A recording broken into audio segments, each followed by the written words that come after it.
والعاقبة للمتقين ولا عدوان إلا على الظالمين أشهد أن لا إله إلا الله وحده لا شريك له وأشهد أن سيدنا محمدا عبده ورسوله صلى الله عليه وعلى آله وأصحابه ومن تبعهم بإحسان إلى يوم الدين رب اشرح لي صدري ويسر لي أمري واحلل عقدة من لساني يفقهوا قولي سبحانك لا علم لنا إلا ما علمتنا إنك أنت العليم الحكيم ولا حول ولا قوة إلا بالله العلي العظيم اللهم لا سهل إلا ما جعلته سهلا وأنت تجعل الحزن إذا شئت سهلا ربنا زدنا علما وارزقنا فهما أما بعد. Alhamdulillah, semua alhamdulillah. Syukur kepada Allah Subhanahu wa taala. Insyaallah malam ini saya nak baca awal daripada surah Al-Humazah. Surah Al-Humazah maksudnya mengkeji atau mencerca secara berdepan.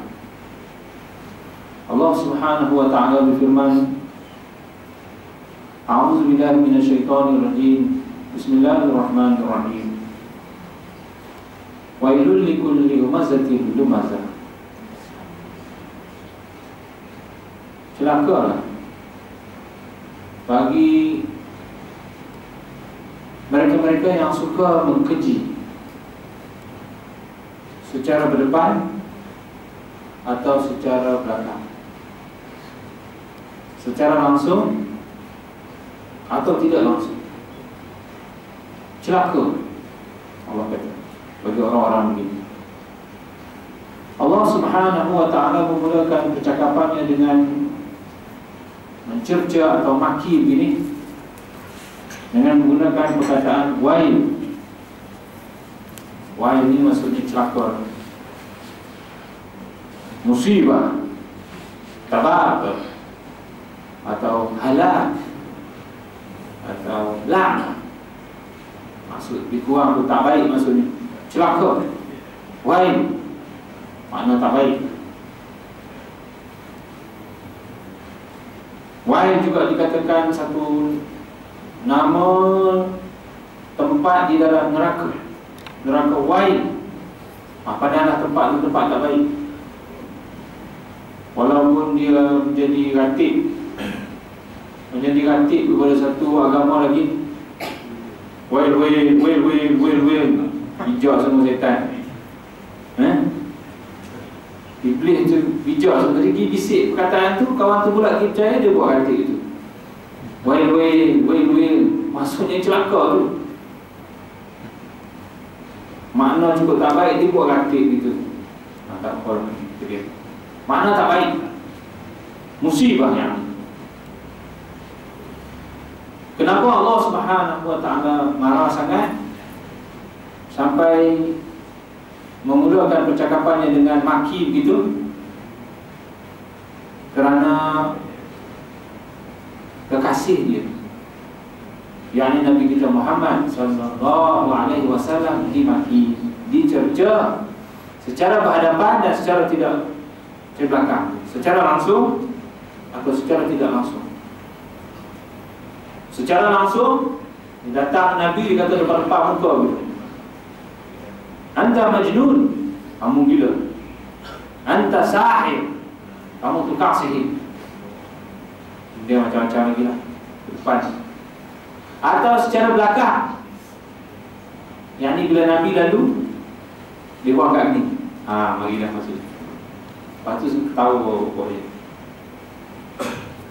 Atau bila Nabi lalu dia tuju.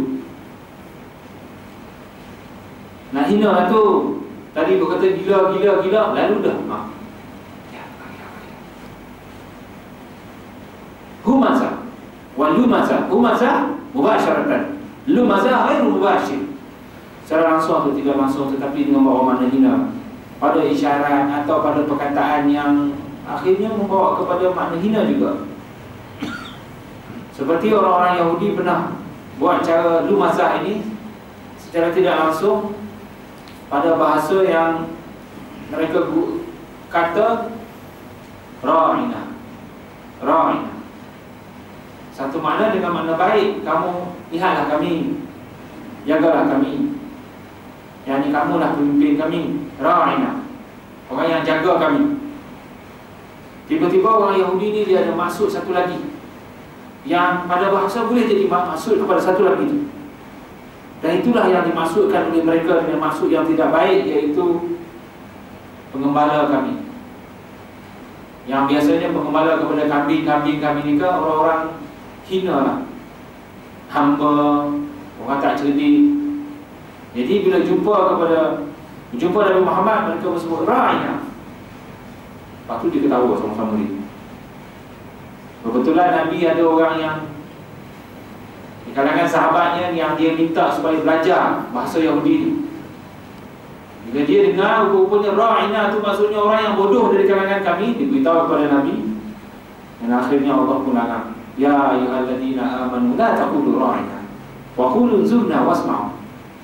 Wahai orang-orang yang beriman, jangan kata lagi ra'ina. Ya, orang dia kata itu maksud tak baik, tetapi katalah, lihatlah kami, dengarlah kata kami, dengarlah. Itu sebut yang tu, jangan sebut yang tadi ada makna ilu mazah, secara tidak langsung menghina Nabi SAW. Jadi bila menghina Nabi, memanglah Allah Subhanahu Wa Taala akan marah. Kerana Nabi ini kekasih dia, Nabi ini disebut pesuruh dia, Rasulullah, Khalilullah. Sehingga apa-apalah yang melibatkan dengan Allah, agama Allah, kata-kata Allah, benda yang diminta sangat-sangat oleh Allah, buat main-main, kita hina, itu Allah murka sangat. Seperti orang yang buat main-main terhadap perkara yang dia minta sangat benda itu, yang ni solat, sembahyang 5 waktu, tiba-tiba buat main-main, maka Allah maki juga. Fawailul lil musallin alladzina hum an salatihim sahun. Maka celakalah bagi orang-orang yang solat, iaitu orang-orang yang terhadap solatnya lalai, cuai. Fawailul lil musallin alladzina hum an salatihim sahun. Celakalah bagi orang yang solat. Siapa dia tu? Ayat tu saya kira jangan berhenti situ. Kalau dalam Quran yang baru dia akan tulis tu, jangan berhenti. Kalau berhenti dia memang jadi pelik makna dia. Celaka bagi orang yang solat, alladzina hum an salatihim sahun. Sebaiknya kalau boleh sambung. Fawailul lil musallin alladzina hum an salatihim sahun. Celakalah bagi orang-orang yang solat, iaitu orang-orang yang terhadap solatnya an salatihim. An salatihim yakni terhadap solatnya lah, bukan dalam solat. Kalau dalam solat, fi solatihim. Kalau fi solatihim, nyanyi kita, dia ada tu teringat lintas sana lintas sini. Dia ada lintasan-lintasan yang kita tak boleh nak kawal tu, itu la yukallifullahu nafsan illa wus'aha. Itu Allah tak ambil peduli lah. Benda yang lintasan dalam hati ni, sehingga jadi terlupa rakaat pun boleh jadi. Tapi itu bukan maksud dengan kata nanti orang yang dimaki oleh Allah. Maksud orang-orang yang fawailul lil musallin alladzina hum an terhadap salatihim sahun, solat mereka lalai, yakni mereka lambat-lambatkan sampai itu lajak waktu. Itu yang kena maki. Buat main-main sampai buat lambat-lambat, sampai akhirnya tak solat, terlajak waktunya. Ini Allah murka sangat, sebab solat dia rukun Islam, dia juga dikatakan tiang agama, dia juga pembeza antara orang Islam, orang kafir. Dia juga nanti boleh mencegah daripada perkara keji dan mungkar. Besarlah solat ni, tiba-tiba buat main-main begitu, Allah marah. Ataupun orang yang niaga tipu, ini pun Allah marah juga. Orang-orang yang kalau orang timbang ke dia, timbang barang dia, ketika dia order barang, dia minta cukup. Tetapi bila dia timbang ke orang lain, dia bagi kurang. Ini pun Allah maki juga. Allah sebut, wailul lil mutaffifin alladzina idza iktalu 'alan nasi yastawfun wa idza kaluhum aw wazanuhum yukhsirun. Celakalah bagi orang yang niaga tipu, iaitu orang yang apabila orang lain timbang ke barang dia minta cukup, tetapi bila dia timbang kepada orang lain, dia bagi kurang. Barang dia minta bagi cukup timbangan, barang orang lain dia kurangkan. Maka fawailul lil mutaffifin, celaka bagi orang yang niaga begitu. Ini pun Allah maaf juga. Ataupun orang yang maki Nabi Muhammad SAW di awal-awal Islam, seperti Abu Lahab yang dia maki Nabi kita Muhammad SAW ketika di awal-awal Islam, ajak kepada tauhid. Abu Lahab datang dalam majlis berkata, alihada jama'atana, adakah sebab ni kamu kumpul kami? Tabban laka tulal yaum, celaka bagi kamu satu hari ini. Kata Abu Lahab, dia maki Nabi, celaka kamu satu hari ini. Cakap agama, kumpul-kumpul cakap agama. Bila dia maki Nabi kita Muhammad SAW begitu, Allah tak tunggu lama, Allah maki balik. Tabbat yada Abi Lahab wa tab, celakalah dua tangan Abu Lahab dan celaka dia. Celaka dua tangan dia, yang ni diri dia, dan celaka sekali lagi, dua kali. Aku nak marah tu. Tabun, yang ni tab di makna wail juga. Tabab, wail, celaka juga maksudnya. Di sini dua kali Allah maki, dua kali. Begitu juga kalau kesan dia sangat dahsyat, kesan dia sangat tak baik, buat kerja bagi keliru orang lain,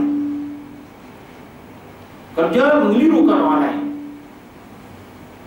tafsir bagi ikut kena hawa nafsu dia saja, ataupun buat hukum yang ikut kena hawa nafsu atau hawa nafsu orang-orang tertentu saja, keluar fatwa ikut hawa nafsu orang-orang tertentu saja, dengan tujuan untuk nak jual agama, dengan tujuan untuk nak dapat gaji, supaya dia kekal dengan jawatan tu, dapatlah dia gaji banyak tu. Tetapi dia telah buat melirukan orang lain, maka ni pun Allah marah juga. Malah makinya di dalam kemarahan ini 3 kali. 3 kali Allah sebut, fawailul lil ladina yaktubuna alkitaba bi aydihim thumma yaquluna hadha min indillahi liyashtaru bihi thamanan qalila fawailul lahum mimma katabat aydihim wa wailul lahum mimma yaksibun. Celakalah bagi orang yang menulis dengan tangannya, kemudian dia kata ni Allah kata, tujuannya dia nak cari dunia, maka celakalah apa yang ditulis oleh tangannya, dan celaka juga hasil yang dia dapat daripada kerja itu. 3 kali Allah maki.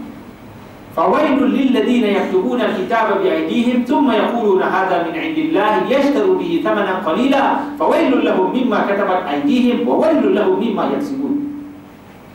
Celaka orang yang buat kerja, tulis di karang sendiri, dia kata ni Allah kata. Dia cari dunia, celaka apa yang ditulis, dan celaka duit yang dia dapat. Tuan pun kena, statement yang melirukan itu pun kena maki, dan duit yang tu pun kena maki juga. Duit haram apa? Ni Allah nak marah sangat ni. Allah nak marah sangat kerana kesan. Kalau kita kata orang Yahudi itu alim ulama lah, alim ulama di kalangan orang Yahudi yang hanya untuk kepentingan pemimpin, dia keluar fatwa-fatwa ikut kena hawa nafsu hawa pemimpin saja. Dia karang-karang ayat begitu saja, atau apa-apalah yang melibatkan perundangan, itu hakim itulah yang sepatutnya dia tahu sangat apa yang sepatutnya dijatuhkan hukuman, tetapi dia ikut hawa nafsu dia, dia cari dunia. Atau siapa-siapalah buat kerja begitu kena maki. Allah marah sangat. Ikhwani wa akhawati rahimakumullah, begitulah kemurkaan Allah Subhanahu wa ta'ala terhadap orang-orang yang maki kekasih Allah, Nabi kita Muhammad SAW, atau maki sahabat-sahabat Rasulullah pun juga. Seperti Aisyah radhiyallahu anha, Abu Bakar radhiyallahu anhu, Umar radhiyallahu anhu, sahabat-sahabat tu semualah seperti yang Allah sebut radhiyallahu anhum wa radu an. Allah redha kepada mereka, mereka redha kepada Allah. Ataupun Allah redha kepada mereka, mereka redha kepada Allah. Sama-sama redha, sama-sama suka. Tetapi boleh ke buat Syiah? Pada orang Syiah, orang-orang yang sepatutnya tidak dimaki, tiba-tiba dia dimaki. Kalau Aisyah, Abu Bakar, Umar tu siap letak dalam syahadah dia. Syahadah ni, kalau siapa-siapa baru nak jadi Syiah, mengucap dia macam mana tu? Mengucap dia hak hujung-hujung tu. Wa asyhadu anna Abu Bakar wa Umar wa Uthman wa Aisyah wa Hafsah finnar. Setelah tadinya aku bersaksi tiada Tuhan melainkan Allah, Muhammad pesuruh Allah, Ali ni bagian, keluarga Rasulullah bagian. Lepas tu, dan aku bersaksi juga bahawasanya Abu Bakar, Umar, Uthman dan Hafsah dan Aisyah semua di dalam neraka. Nak kena jadi syahadah begitu. Dan begitulah cara dia pula untuk nak dapat pahala. Seperti kita nak dapat pahala dengan berselawat, berzikir, bertasbih, bertakbir ke, dia dengan cara laknat kepada sahabat-sahabat ni. Maka orang-orang lagu ni pun sama juga, kena dengan laknat Allah balik. Wailul likulli humazatin lumazah. Celaka jenis orang gini, tak mulut capui sungguh. Orang-orang yang sepatutnya kita sebut radhiyallahu anhum wa radu an, dia laknatullah alaihi. Begitu juga kepada alim ulama. Tak boleh kita maki secara berdepan, secara langsung kita buat hina begitu, tak boleh. Kerana alim ulama ini mereka adalah warasatul anbiya, waris nabi-nabi. Walaupun mereka tidak masuk seperti sahabat Nabi juga tidak masuk, dan semua-semualah kita ini tidak masuk, yakni tidak terlepas daripada melakukan dosa. Tetapi ulama itu tetaplah ulama. Kalau dia salah, dia dapat 1 pahala. Kalau dia betul, dia dapat 2 pahala. Dan ulama dalam masalah fiqh, dalam masalah ijtihad dia buat mentafsir ke, ataupun masalah ijtihad fiqh ke, atau dalam masalah kejiwaan, masalah akhlak atau tasawuf ini ke, dia berusaha untuk nak fahamkan umat ini. Adalah barangkali 1-2 daripada pandangannya itu tersilap.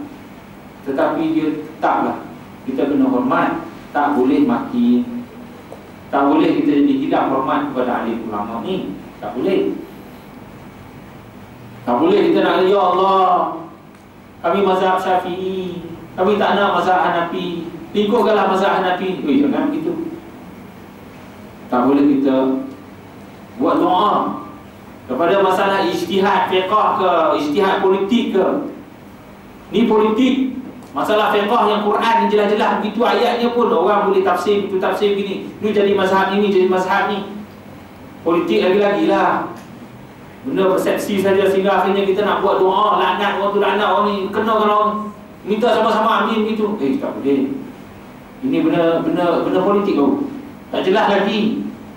Dia pun ada hujah juga. Kalau tanya dia ada hujah, hormatlah sikit. Tak boleh. Masalah ulama, kita nak doa begitu, benda yang ijtihad. Begitu juga orang-orang soleh, orang-orang baik. Kita tak boleh nak bersikap lebih kurang gitu, sehingga kita keluar kata-kata yang tak baik. Hatta sekalipun dia tu orang fajir, dia orang jahat, tetapi tiba-tiba dia ada sumbangan untuk Islam, maka kena hormat orang itu. Tak semestinya dia itu ulama. Dia bukan ulama, dia bukan ustaz, tetapi dia ada sumbangan dia. Malah itulah yang Nabi sebut, Inna Allah la yansuru hadha din birajulin fajir. Sesungguhnya Allah akan menangkan agama ini nanti, Allah akan tolong agama ini nanti dengan orang-orang yang tak baik. Orang-orang yang dulunya tak baik, tiba-tiba dia jadi baik. Dalam pada dia jadi baik, dia tolong tu, ada lagi lah panggil satu dua dia tak baik tu. Sekali-sekali terkeluar lah, sekali-sekali nampak lah. Tak boleh kita nak buat sampai kita nak kutuk dia berat-berat. Tetap kita kena hormat pada kerana sumbangan dia untuk Islam. Walaupun nanti dia ada silap, walaupun dia cakap tidak keluar ayat, kalau hadis banyak, tetapi dalam isu-isu tertentu bila dia hurai jelas. Dalam isu tertentu, dalam perang ke, penumbuk dia deras sekali, pedang dia tajam sekali, kuda dia laju sekali. Itulah Khalid radhiyallahu anhu. Dalam masalah fiqh jangan tanya dia lah. Masalah tafsir ke, ayat ke, hadis ke, kita tanya Ibnu Abbas, Ibnu Umar, Ibnu Mas'ud, Abu Bakar. Itu orang ni. Dalam masalah ijtihad fiqh ke, masalah politik ke, pentadbiran ke, ni sahabat-sahabat Nabi yang hebat. Tetapi Khalid bin Walid radhiyallahu anhu, Saifullah al-Maslul, taklah dia pedang Allah yang terhunus daripada zaman Nabi, zaman Abu Bakar dan zaman Sayyidina Umar radhiyallahu anhu. Dia ada sumbangan dia. Ikrimah bin Abi Jahal ada sumbangan dia, walaupun kemudian baru masuk Islam. Pasal kira lah sebelum ni dia agama apa, jahat dia setara mana tu, semua orang tahu. Macam bapak dia juga, wujud dia masuk Islam ni kemudian. Tapi dia ada sumbangan radhiyallahu anhu. Ikrimah bin Abi Jahal, Ikrimah anak Abu Jahal. Kita boleh sebut Ikrimah bin Abi Jahal radhiyallahu anhu, sahabat Nabi tu. Kena hormat juga. Tak boleh akhirnya kita kata dia dulu apa, dia dulu, enggak, akhirnya berkelahi. Dengan sebab tu kita terlupa je. Terlupa sampai keluar ni. Ni gelar orang tu, ni gelar orang ni. Dia ni begini, dia ni begini. Lepas tu berkelahi kita. Tak sudah-sudah berkelahi dengan sebab gelaran-gelaran tu jadi tak baik sebenarnya. Sangat tidak baik benda-benda begini. Hatta kalau ada silap pun, jangan kita sampai akhirnya berkelahi, keluar sampai jadi perkataan-perkataan yang tak baik. Ni benda-benda kadang-kadang dia ijtihad. Kita tuduh betul ni khianat. Oh ni khianat. Akhirnya ni tuduh khianat, ni khianat. Kalau dia pula kata ni lah berjuang, ada ni. Dia buat ada alasan, dia buat ada alasan. Alangkah baiknya kalau kita saling menghormati. Masing-masing ada sumbangan, masing-masing ada ijtihad. Kalau tanya tu dia ada lah pandangan yang tersendiri. Jangan sampai kita jadi keluar mulut kita tu jadi capui sangat. Tak kenal tu siapa dia. Dulu kawan kita tu, dia tu kawan kita lagi tu. Kita jadi terlupa lah. Jangan kita sampai gitu sehingga akhirnya dia melarat lagi, kata berat-berat. Sila Allah kata balik kita, wailul likulli humazatin lumazah. Celakalah bagi orang yang mulut dia capui. Suka kata berdepan-depan atau main ke belakang.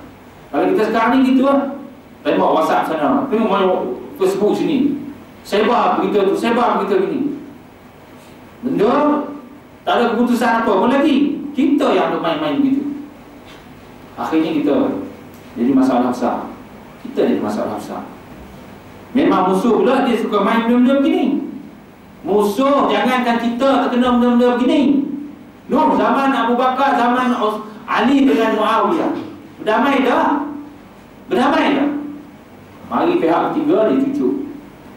Petang tadi berdamai, maghrib tu panah pula.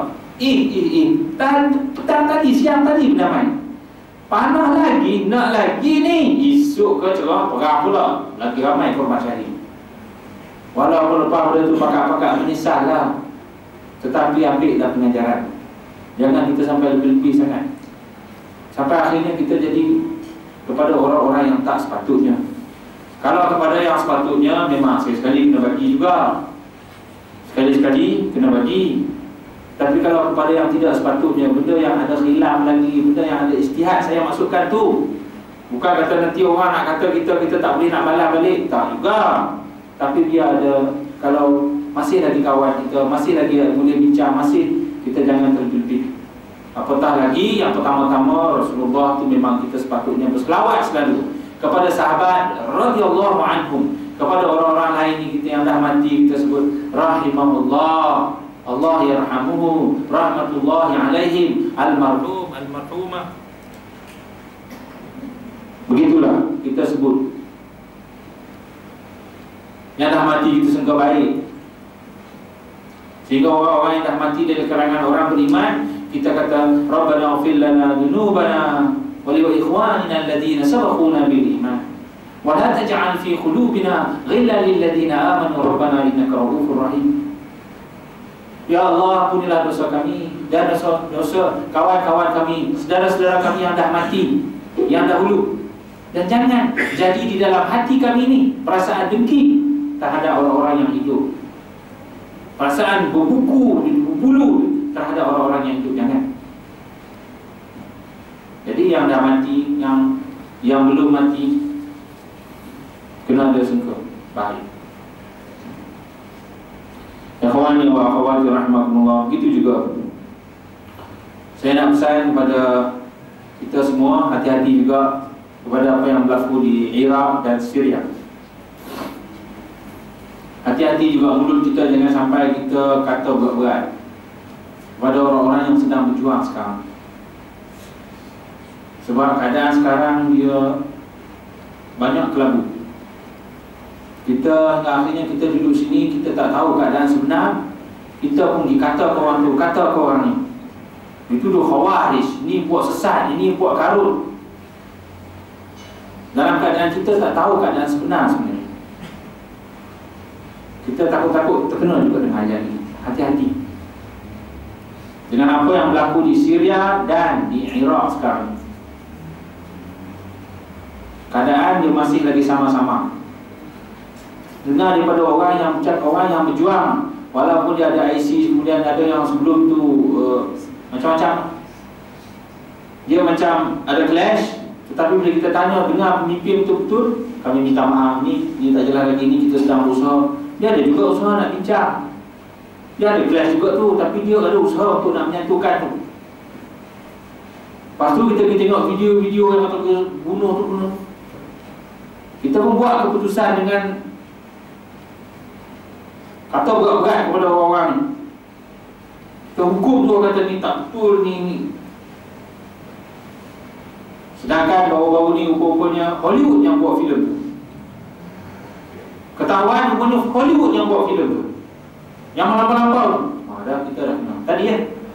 Tengok sahabat Nabi pun kena, kita lagi-lagi lah. Hati-hati. Tu kata hati-hati. Jangan mulut kita jadi berat sangat, jadi campur sangat sampai Allahu Akbar, orang sana dah pergi sampai kepada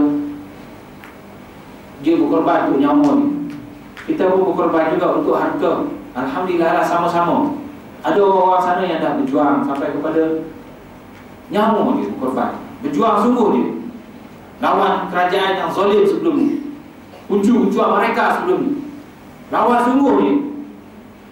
Tinggi lah tu pengorbanan. Kita pun tinggi juga sama-sama, dan alhamdulillah sama-sama. Tiba-tiba kita percaya kepada berita-berita yang karut gini, sehingga akhirnya kita tahu hati, kita malah fikir, kita malah ambil peduli. Oh jangan. Sekarang ini ada bacaan baru.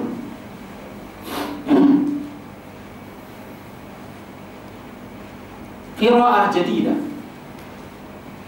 Bacaan baru yang dibacaan, yakni senario baru. Perkara ini pertama-tama dikeluarkan oleh Abdul Bari Utwani, seorang top wartawan yang dihormati, yang disegani. Abdul Bari Utwani, dia sebut benda-benda dan benda-benda meletup, dan akhirnya hampir semua, kebanyakan channel-channel TV panggil dia, terang dia, orang hujah dengan dia, orang soal dia, kenapa kamu kata begitu, kenapa kamu kata begini. Dia jawab satu-satu sehingga akhirnya benda ni makin jelas. Profesor-profesor dan imam-imam masjid, hatta Masjid Nabawi pun akhirnya sudah berkata seperti apa yang dia kata. Apa dia kata? Dia kata sekarang ni negara Arab betul-betul terbalik dah sekarang ni. Saya nak sebut ni bukan kata siapa betul siapa salah ni. Ni nak beritahu hak dia saja. Apa yang berlaku. Ni orang rakam ni, kita pun takut kan nak sebut gini. Saya dah lah IC dah betul. Tak apa.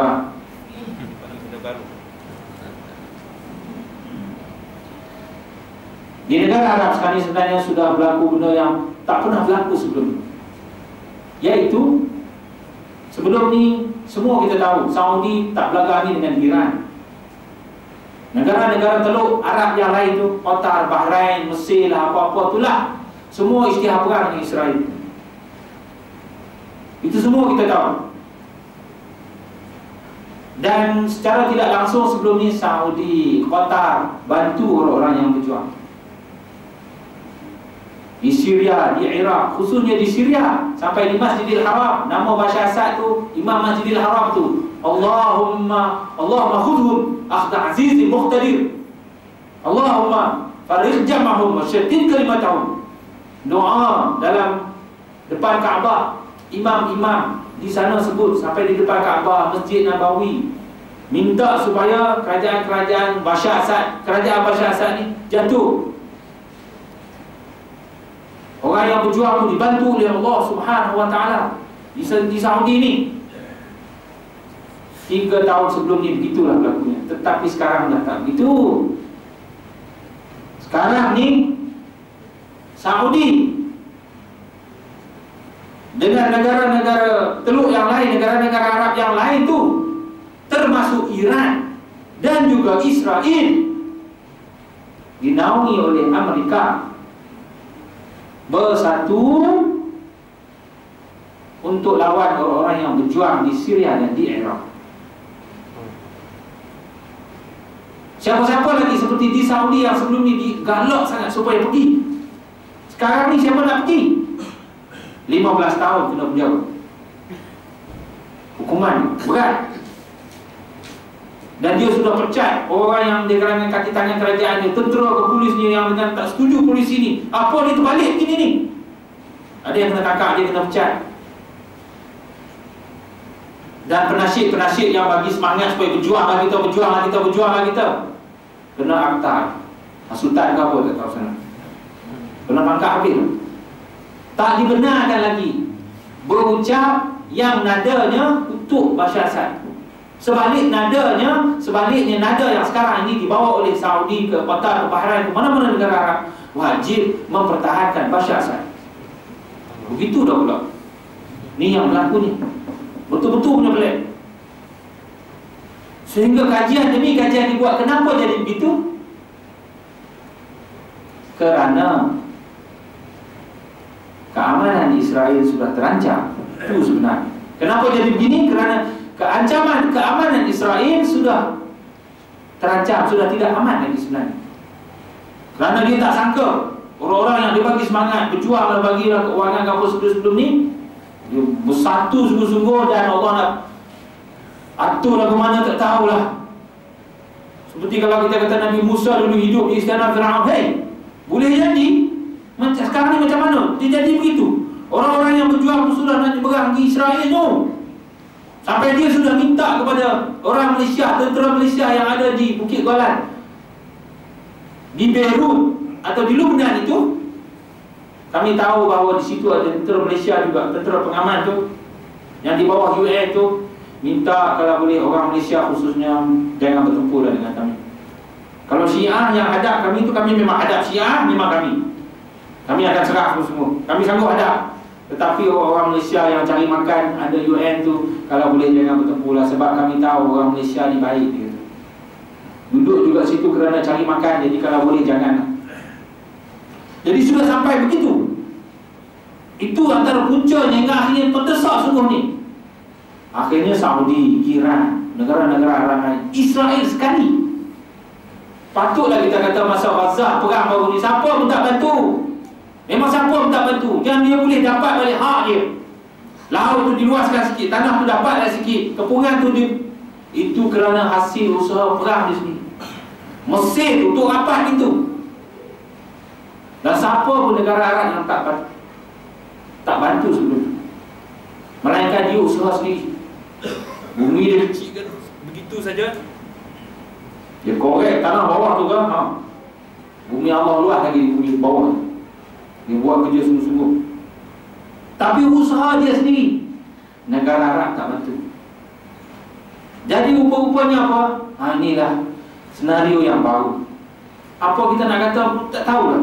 Tapi kalau itulah yang kerana terancamnya Israel, Sehingga akhirnya negara-negara ini termasuk Saudi sanggup bergabung dengan Iran dan Israel kerana nak lawan orang yang berjuang ni. Bukan ISIS saja sebenarnya, banyak lagi kumpulan-kumpulan tu. Itu sebenarnya sasarannya. Ni kita kena ambil pedulilah sekali. Yang dijaga Kaabah, dimakmurkan Masjidil Haram, jazakumullah khair. Kita ucap terima kasih lah tu. Tetapi sudah sampai peringkat umat Islam patutlah selama ni Israel yang jadi senang sangat, gagah sangat, aman sangat dia tu. Memang negara-negara ni ada dah keliling tu dah.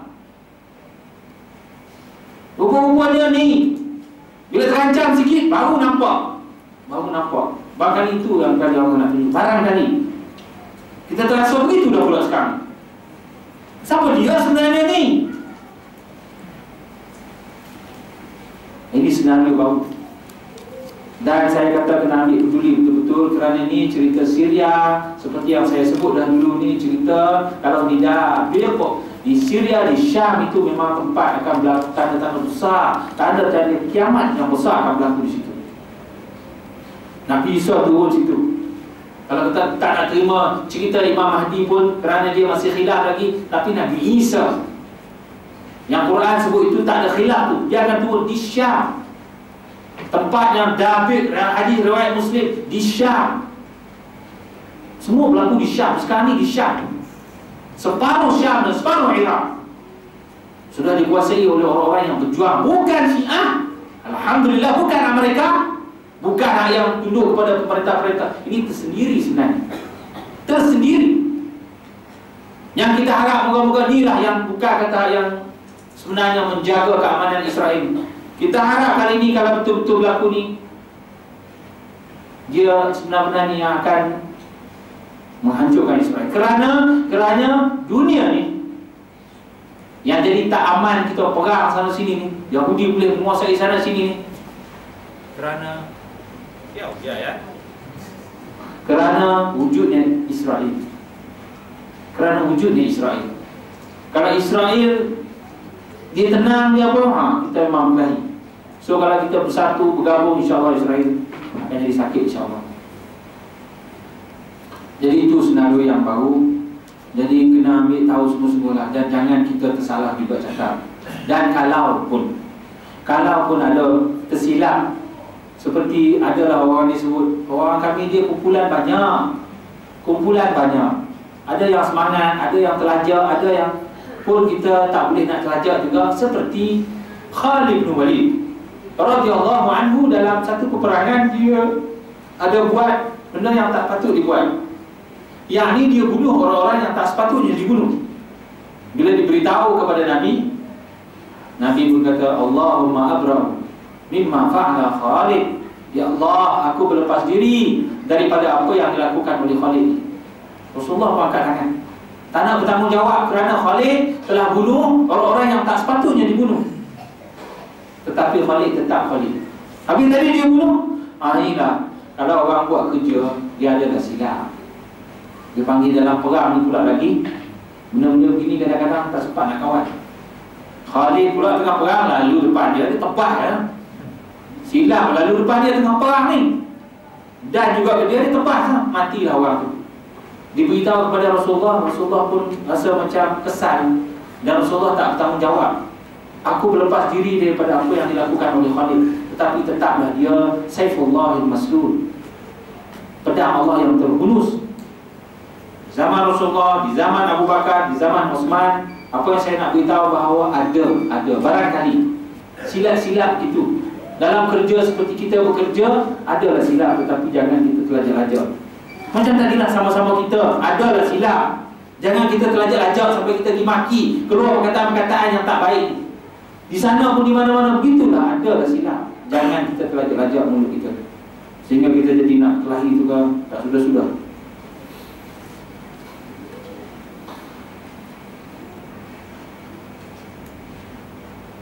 Jadi akhwani wa akhwati rahimakumullah, moga-moga kita orang yang hidup kasih sayang, bahasanya baik, muamalahnya baik, insya-Allah. Kita saling mendoakan, jumpa orang, Assalamualaikum, Waalaikumsalam. Nak balik dengan Assalamualaikum, saling mendoakan, saling cakap, saling menasihati, begitulah dengan cara yang baik. Habis waktu. Ada satu cerita lagi. Yang ini cerita lain lah, cerita tadi. Ini cerita bahasa Arab pula. Cerita bahasa Arab pula. Habislah cerita tadi. Cerita bahasa Arab ni saya nak sebut tentang ada dua benda lah. Sebelum saya sebut dua benda tu, saya nak sebut tentang bahasa Arab yang saya, seperti saya sebut dah dulu, saya mengajar bahasa Arab, banyak mengajar bahasa Arab sebenarnya. Dan saya telah mengasaskan satu teknik pengajaran yang sangat baiklah bagi saya rasa sangat baik. Nama teknik pembelajaran itu iaitu Arab bicara. Arab bicara. Ada berkelas dan ada guna WhatsApp. Sebelum tu saya nak sebut mengaji bahasa Arab ni, ikhwani wa akhwati rahimakumullah. Saya yang mengaji dah di pondok 5 tahun, mengaji di Pakistan sampai 9 tahun. Sekarang ni duduk mengajar bahasa Arab banyak. Saya kata mudah bahasa Arab ni sebenarnya bagi saya. Saya kata mudah kerana dua sebab. Pertama, banyaknya perkataan Arab dalam bahasa Melayu kita. Banyak sangat. Banyak sangat. Kita tak sedar sebenarnya. Buka kamus ketawa kita, bahasa Arab dah sebenarnya. Kedua, bahasa Arab mudah ni kerana susun kata sama susun kata bahasa Melayu. Kalau kita cakap bahasa Melayu terbalik-terbalik, boleh faham. Bahasa Arab kita boleh pusing dia sebenarnya. Asal faham dia. Dia tak perlu kita nak fikir pusing-pusing. Macam kita nak sebut, saya sebut nasi goreng. Arab sebut ruz makli. Ruz makli, nasi goreng. Kalau bahasa Inggeris dia sebut fried rice. Nasi goreng jadi goreng nasi. Terbalik. Dan banyaklah bahasa Inggeris terbalik, atau bahasa Urdu yang saya kata tu kan, ada lagi banyak terbalik. Mera naam Masran hai. Saya nama Masran adalah. So nama saya adalah Masran. Nama saya adalah Masran. Mera naam Masran hai. Saya nama Masran adalah. Hai tu dia punya adalah. Kita lihat buang ni tu. Buang tu pening ni. Itu penting, dia punya predikat dia. Itu punya predikat dia. Kan cakap ni mesti ada subjek, predikat, mubtada, khabar. Itulah. Dia masjid ke darwazah. Ini masjid punya pintu. Adalah. Ini adalah pintu masjid. Tapi bila ye dan masjid ke darwazah, ini masjid punya pintu adalah. Itulah. Dia terbalik. Huruf jar dia terbalik, huruf jar dia. Li, bi, an, ala tu kan kalau bahasa Arab. Kita sama untuk makan, untuk duduk, untuk tidur. Ini masjid untuk solat. Ini kursi untuk duduk. Dia kursi besna ke liye. Ini kursi duduk tu. Liye tu untuk. Bila dia duduk ujung, kalau kita pakai perkata tu memang ni. Tapi itulah cara dia bercakap. Mesti begitu. Bahasa Arab, bahasa Melayu sama susunan. Jadi dua ni sepatutnya saya kata, sepatutnya kita orang Malaysia atau orang Melayu pertama-tama patut boleh bahasa Arab. Tetapi dia tak jadi begitu. Habis madrasah, habis pondok, habis mana-mana dia jadi susah bahasa Arab. Susah tu kerana dua sebab. Pertama, kerana teknik pembelajaran tak seimbang, saya kata. Teknik pembelajaran kita di Malaysia ni mengaji bahasa Arab tak seimbang. Yang ni tak diimbangkan dengan bercakap. Belajar bahasa Arab hanya nahu dan sorah saja. Nak belajar bahasa Arab, dibuka kitab nahu, buka kitab sorah. Disuruh hafal anta tumantum ya umahum. Itu yang orang lari tu. Yang tunggu tu dia tanya-tanya tu, tunggu pening, tunggu lari tu. Begitu lah buka mengaji bahasa Arab, sama ada guru lari nak pergi lagi. Sebab dia hanya pula nahu dan sorah. Dia tak bercakap. Bila tak bercakap, bahasa tak hidup. Apa-apa bahasa pun dia mesti kena bercakap. Dia mesti kena bercakap. Penting saya bercakap. Satazharul arabiyyatu bil kalam wala faqat tuktabu bil akhlaq wal kalamu kababis salam wa sanara minha jamal al-islam. Saya kata bahasa itu hidup dengan bercakap. Dia bukan hanya sekadar ditulis dengan pen. Bahasa itu ibarat babus salam, salah satu pintu masjid Nabi. yang daripadanya kita akan dapat lihat keindahan Islam. Dia hidup dengan bercakap. Dia bukan hanya sekadar ditulis dengan pen, dia hafal itu ini hadap dinding. Mesti kena bercakap. Dan nak cakap ni dia akan timbul masalah kedua. Dan itulah masalah kedua. Pertama, teknik pelajaran tak seimbang. Kedua, kerana malu. Tak cakap tadi kerana malu. Orang Melayu kita ni minta maaf cakap, dia begitu. Termasuklah saya juga sebenarnya. Kita ni malu. Tak tahu cuaca kita lembab ke, makan cuaca ke. Saya tengok bangsa lain, Pakistan, Uzbekistan, Tajikistan, Afghanistan, Arab, Afrika tu, dia tak main sangat. Kalau belajar orang dia duduk depan, berani orang ni. Orang kita duduk belakang tiang gitu. Siapa nak jawab? Orang ni semua kat tangan. Yang duduk depan ni, maju je. Ana. Anta. Tak boleh jawab, tapi angkat tangan. Semangat orang ni. Anta, ujung, benarkah? Balik tiang tu, boleh jawab, tapi duduk balik tiang. Cerdik sangat orang kita ni sebenarnya, cerdik sangat. Alhamdulillah kita punya kelebihan, orang Malaysia ni cerdik sangat. Tetapi tak apalah kalau dalam bab yang kalau tak memerlukan bercakap. Ni cerita bahasa. Bahasa baru. Quran, hadis tu kedua dan ketiga. Bahasa tu sendiri. Kita kena fikir jauh sangat, mesti Quran, mesti hadis. Bahasa tu dulu. Boleh sebut tak? Tak tersebut. Sebab kita orang Malaysia ni malu. Ini kajian saya hingga akhirnya itulah yang menjadi penghalang besar kepada kita orang Malaysia ini. Malu nak bercakap. Belajar kalau dalam bab cakap, tarik diri. Cakap senyap. Bercakap, tak bercakap. Saya duduk bersetumbuh Kelantan, duduk Pakistan.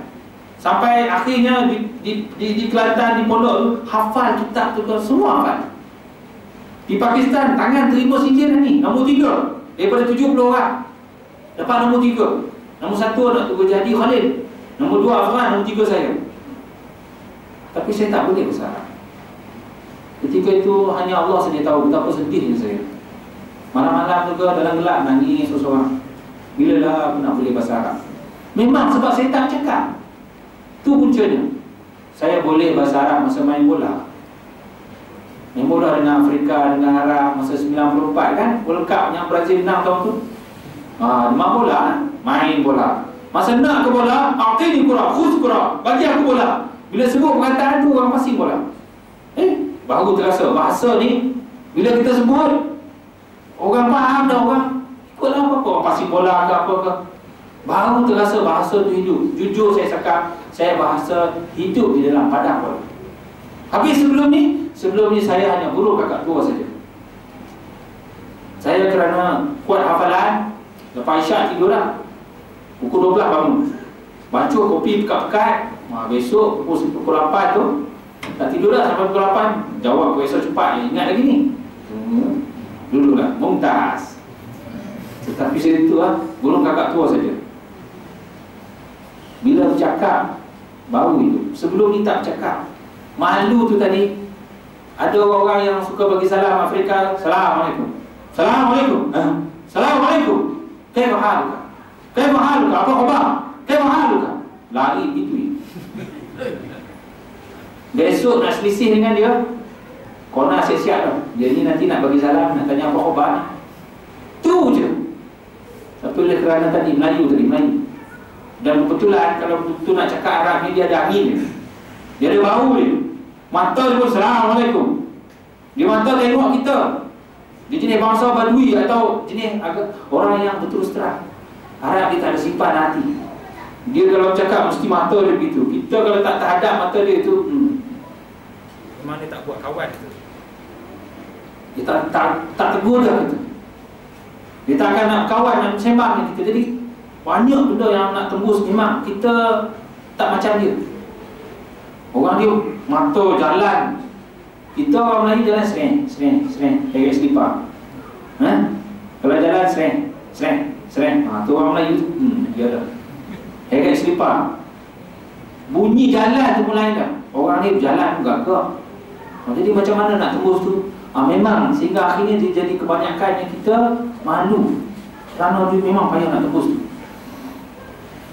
Maka saya kena cakap, alhamdulillah melalui arah bicara dalam kelas pun sebenarnya cerita-cerita lebih kepada bagi motivasi bercakap saja.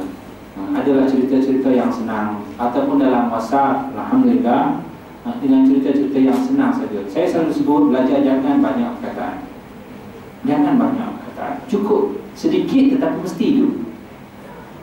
Cukup sedikit. Bagi hidup nanti dia berkembang. Begitu sebenarnya bahasa ni. Lagi saya sebut belajar jangan lama. Sekejap saja tetapi berterusan.